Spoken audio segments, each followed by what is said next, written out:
Dunyodagi eng zo'r hayotni tasavvur qiling. 100 ta xizmatchisi bor. Hashamatli qasr, yegani oldida, yemagani ketida. Siz aqlingiz tasavvur qiladigan darajada bir huzur, halovatli, komfortli hayotni tasavvur qiling. Jannatdagi hayotda oldiga ham kelmaydi.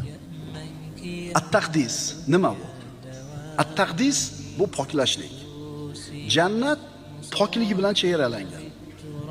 Jannatni hamma yo'g'i pok. Pokligi bilan o'ralgan. Jannatda bizni dunyoyimizda bironta kamchiligi, nuqsoni yo'q.